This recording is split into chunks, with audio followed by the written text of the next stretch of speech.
Coming up next on Arizona Horizon, the legislative session is over, but not before a last-minute skirmish involving education vouchers. Also tonight, Arizona ranks 40th among states in an annual report on childhood well-being. And a mobile museum recently traveled the state in celebration of America's 250th anniversary. Those stories and more next on Arizona Horizon. Arizona Horizon is made possible by contributions from the Friends of Arizona PBS, members of your public television station. Good evening and welcome to Arizona Horizon. I'm Ted Simons. The state legislature passed and the governor signed an $18.3 billion budget over the weekend, but the cooperative effort was marred by a last-minute tussle involving the state's education voucher system. To learn more, we welcome veteran reporter Howie Fisher of Capital Media Services. All right, Howie, let's start with the budget itself. Budget deal was done, what, in the wee hours of the weekend, huh? Yes, I mean, we all knew how this was going to come out.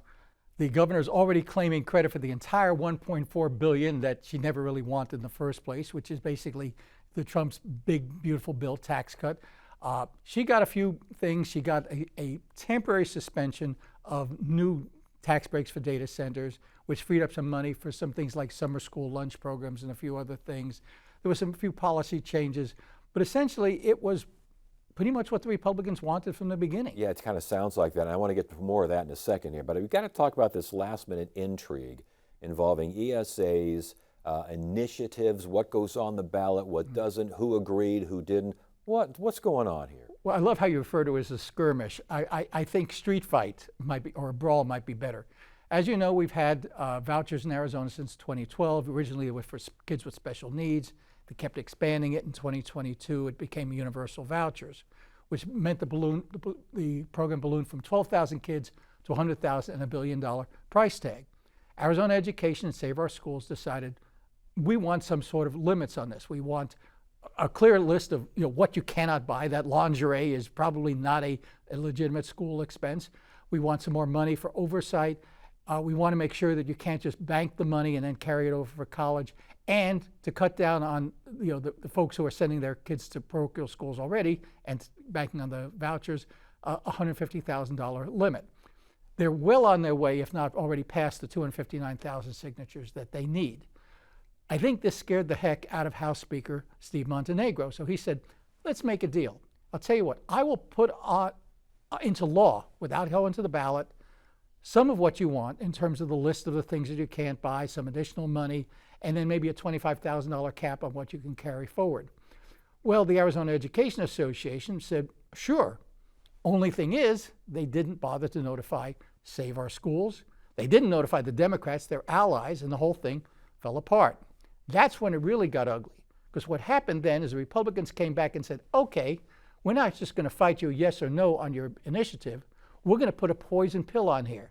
And so they put a measure on the ballot, this House concurrent resolution, that says if anything passes by after November 1st, that in any way infringes on the money that are given to the children of military families, they're one of the categoricals under vouchers, if anything passes at all that affects them, the entire initiative that has that blows up, and like I say, it's a total poison pill. So it means that, let's say, both measures were to pass. If both measures were to pass, then that would make the first measure void. Exactly. And they did it in sort of a backdoor fashion because they suddenly pulled it out after negotiations fell apart. They also proposed it as a constitutional amendment. Remember that the initiative is statutory. They have a bunch of changes in state law. This is in the Constitution, so it'd be hard for the Save Our Schools folks and the AEA to say, well, this is unconstitutional, what you're doing, when you've amended the Constitution. So the poison pill was discovered how, and the reaction was what? Well, this was funny because it was a last-minute bill taken to a committee. It says, we're just here to protect those poor kids who are the children of military. Sounds great. Until you see that somewhere in there is this little language that says, if in fact those children lose any of their benefits, including the money they can now carry forward to college, it blows the whole thing up. Representative Michael Way, who kind of crafted this, was saying, oh no, this has nothing to do with anything else. This is just about protecting the kids. And yet when he was asked questions, he kind of just stood in the back and smiled. They all knew what they were doing. They all knew that this was essentially punishment for the AEA for not going along with what the speaker wanted. So with that in mind, what are we left with here as far as ballot referrals and just what are we left with as far as ballot measures that we are going to see? I mean, how many are on there and what are they saying? Well, there's 10 measures that the legislature referred and 3 other things. But in terms of education, yes, you're looking at the Save Our Schools AEA measure. You're looking at the group called Fortify Arizona. This is Betsy DeVos's group. She is pro-voucher. So it's sort of reform light, if you want to call it that. Right. It doesn't have the cap and a few other things like that. Then, because the lawmakers were mad, they put on this poison pill. Then they also put on something else to say that if it says that the AEA or any teachers union, that's the AEA, can no longer do things like dues checkoff through their schools, which has always been allowed. And finally, then they put something on the ballot to say that you have to have instructional expense at 60 cents out of every dollar. Sounds good until you realize that the reason you can't get there is you've got rising utility bills. They don't count as instructional expense. Rising gasoline costs. And it's built in a way that if the school doesn't get there, they start taking away the school's money. So with all this said, I mean, we have about half a dozen almost just for education alone. So the ballot's going to be a Russian novel again, isn't it? Once again, yes, and of course, given the way the stuff is worded, it could be in Russian or Swahili as far as we know. We've got some things on elections. We have some things, for example, on whether, in fact, if you have an electric vehicle, can the state charge you based on your mileage? Whole bunch of them. Do we have anything, though, involving Prop 123, expanding Prop 123? Did anything happen in the closing hours? Any talk, anything? Oh, there was talk, but you've got a couple of things to remember. Some of the folks who wanted 123 before this whole deal came up and fell apart said we also want a constitutional guarantee of the right to vouchers. Empowerment scholarships accounts is what they call them. So that was never going to happen. The other piece of it comes back to this whole negotiation. There are a lot of people, a lot of Democrats who thought, if in fact the AEA had negotiated putting Prop 123 or son of 123 on the ballot, maybe it would have been acceptable and they should have come and talked to us, but they didn't get any of that. So once again, we're going to go through another year without the extra money that would have been available for K-12 education. Last question. By all accounts, it seems like the Republicans got a lot of what they wanted. Democrats, not so much. Governor, not so much. And yet the governor seemed very happy signing these bills. She seems pleased. Rank and file Democrats? I think that they're making the best of it. Remember, she's negotiating for them. They really weren't at the table. Right. They're saying, well, look, we've got the higher standard deduction. There is, of course, the no tax on tips, no tax on overtime. A lot of the Democrats say, wait a second, that's money. Why are we giving that up? But it sounded good. I think that they took what they could get. They think that, look, if we have a 3-year suspension of new data tax breaks for data centers, we can say, well, we saved these programs here. But I think the Democrats are you're going to be putting a smiling face on it and saying, we all won. It's one of those win-win situations. All right, Howie Fisher, Capital Media Services. Good stuff. Thanks for joining us. Right. Great solutions come from very humble places. I'm Miles O'Brien, and I'm searching the globe for solutions. This part of the world has 3 wild jaguars. Undeniably, it's melting. The question is why? Join me. Can we adapt? Yes, we will adapt. There is no choice. Let's meet the big, bold thinkers If you have an opportunity to make an impact, why not do it now? with a resolve to solve. Coming in August to Arizona PBS. D.I. Monroe is D.I. Metcalf's replacement. This is Patience Evans. She's not a police officer. She wants me off all of the cases. She has a brilliant mind. I just don't know how to be. She does have a knack of being right. I've seen this before. We haven't got much time. Sunday night at 7 on Arizona PBS. The world was in a dream before the war, but now it's woken up and said goodbye to it.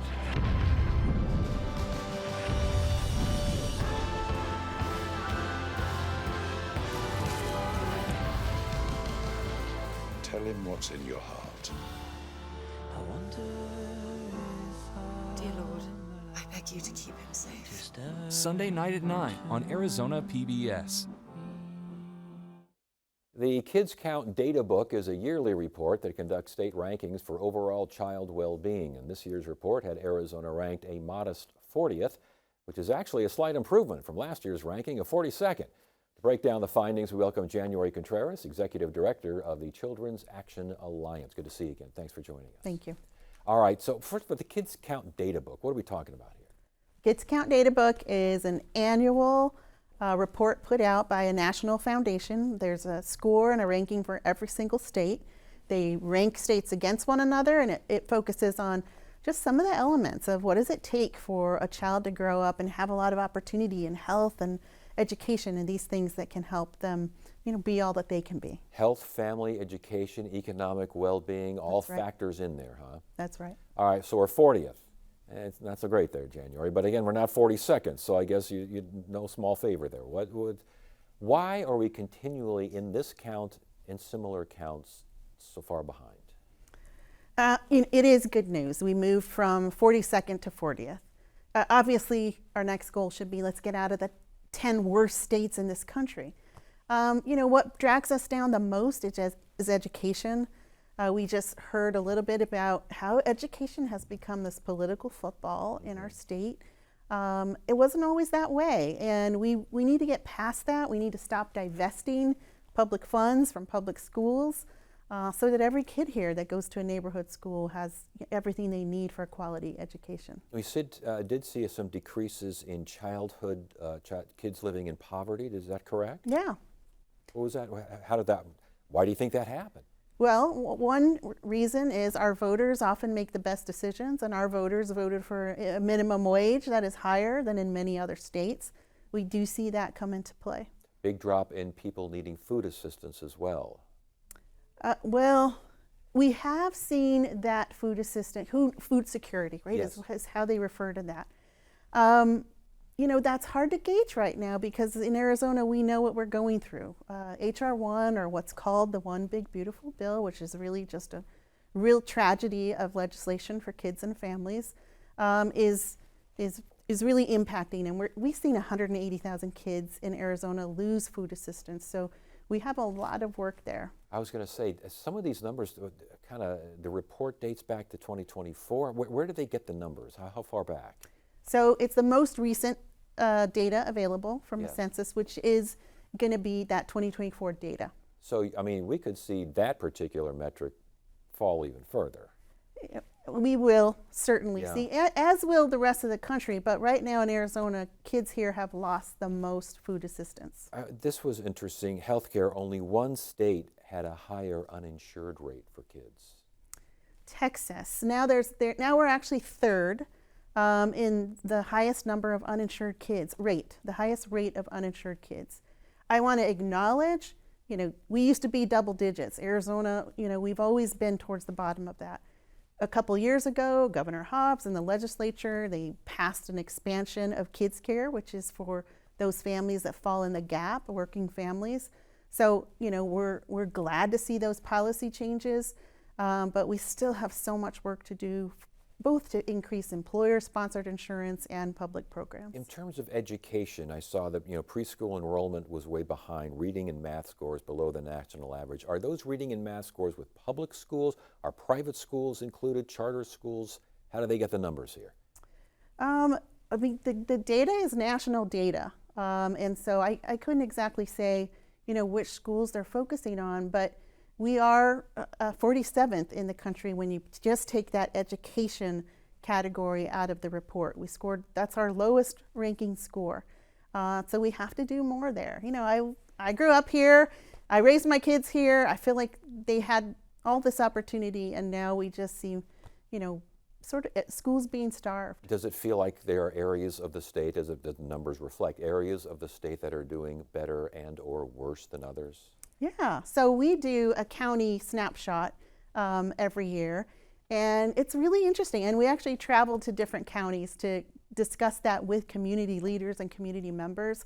In Yuma, their graduation rate is awesome, and you can see the pride that they have in that.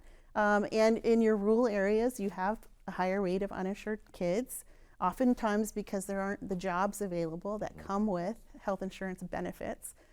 So you have every community looking for solutions to different things. We were in Mojave County and people were talking about how they had healthcare providers closing their offices already.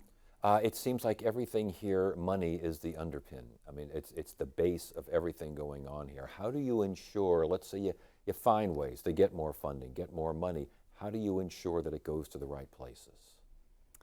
I mean, you're right, funding matters. And it's been said a million times that our budget is a moral document, right? What are our priorities? And so it's important that we're paying attention to things like this. If we know our literacy reading rate is abysmal for third graders, we need to start putting some of the tools in place that really help that. And that starts with being able to go to preschool. And so credit to the legislature and Governor Hobbs, $45 million being put into affordable childcare. It is not enough, but it is more than we've had in, a decade prior to this. So we have to look at what are those priorities, and when we're giving, a lot of other initiatives, a lot of funding, we just need to think about the investment in kids and families and what that means for our economic strength as a state too. And that overall, is that what you take from this report? That kind of mindset, that kind of thinking? Absolutely. We're moving forward in a little step, but we need some big strides, and our kids deserve that. January Contreras, Children's Action Alliance. Again, this is the Kids Count Data Book, NEKC Foundation, correct? That's right. Yep. Yes. All right. Good to see you again. You too. Thank you. A lot of the plants that are still here, especially like the cacti, saguaro is one that is really prominent to the people, to the O'odham community. We have a lot of respect for the saguaro itself, or the hashan as we call it. It also provides us with the fruit, and it also provides us with materials for our houses, our ramadas or watos. In the summertime when the fruit is ready to be harvested, it's what we call our new year.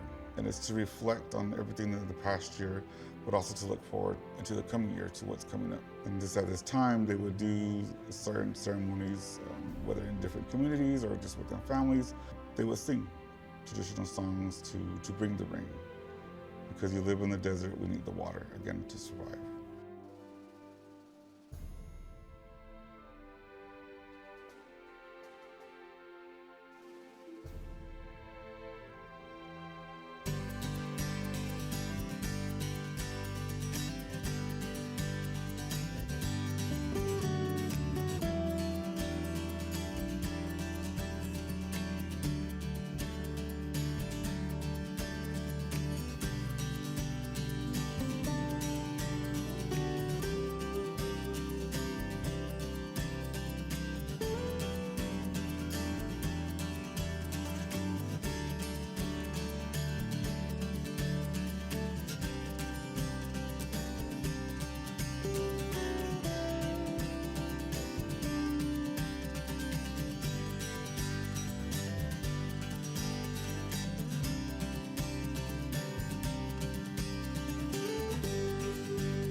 A mobile exhibition recently traveled to all 15 Arizona counties in celebration of America's 250th anniversary. The Road to 250 Traveling Museum was designed to help generate enthusiasm and civic pride by bringing history and civic reflection to communities across the state. And joining us now is museum docent Steve Wickert and Laura Tarek. She's the executive director of the Arizona America 250 Commission. Good to have you both here. Thanks for joining us. Thank you.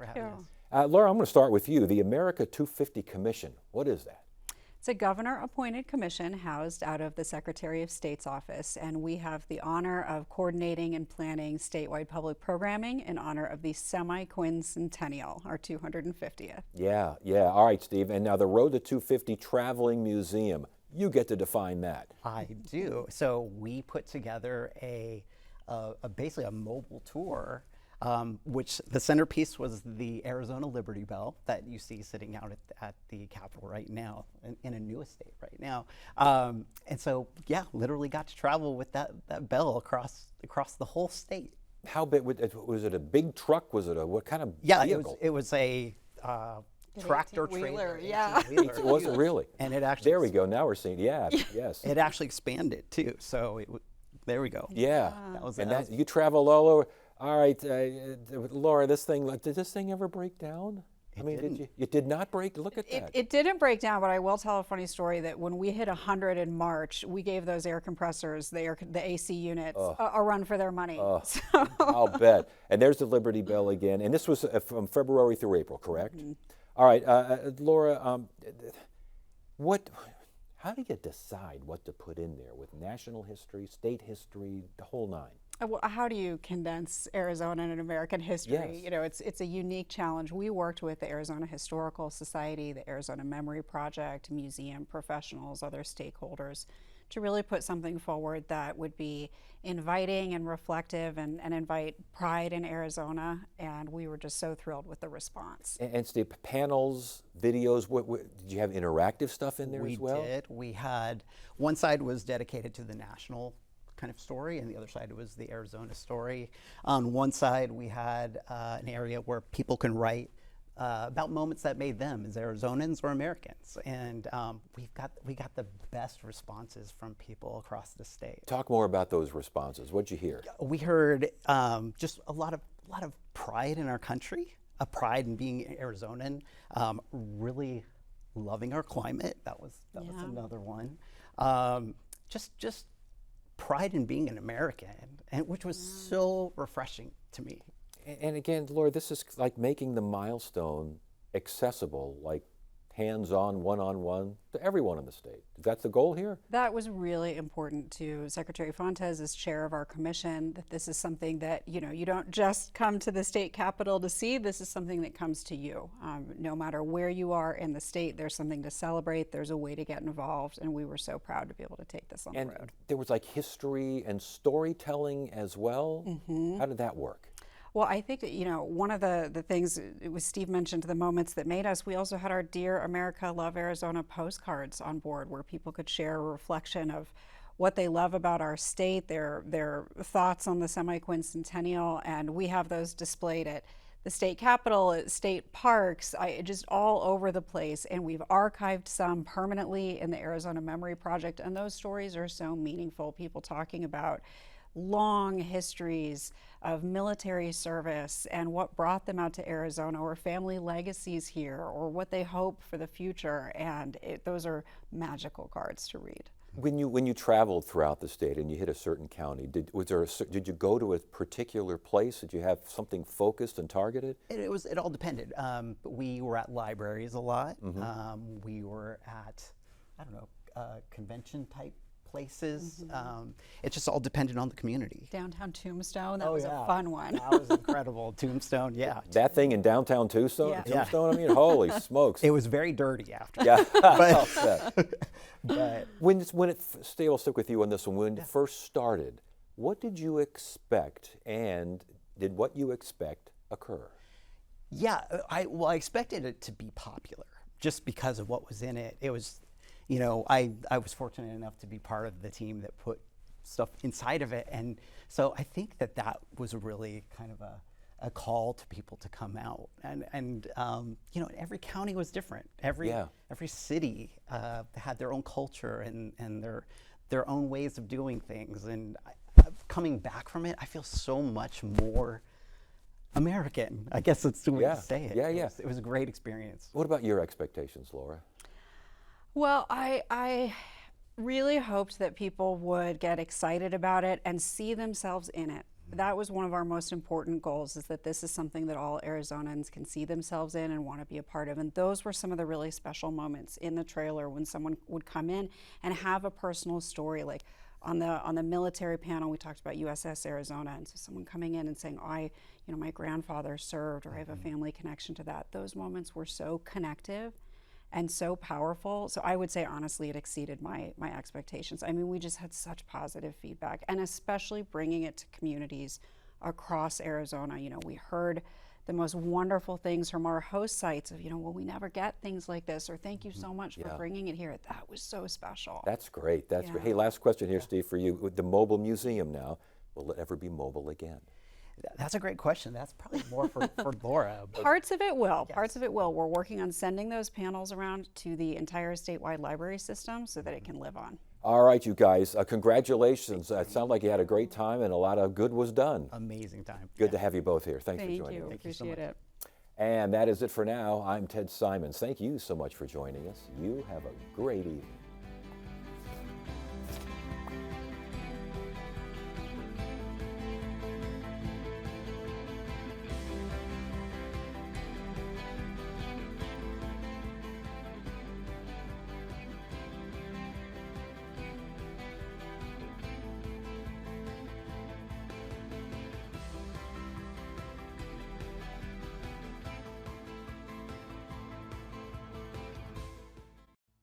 I like to think that at Arizona Horizon we are unique in the way that we present information, public policy, sometimes news, these sorts of things, because we have conversations, and I don't want conversations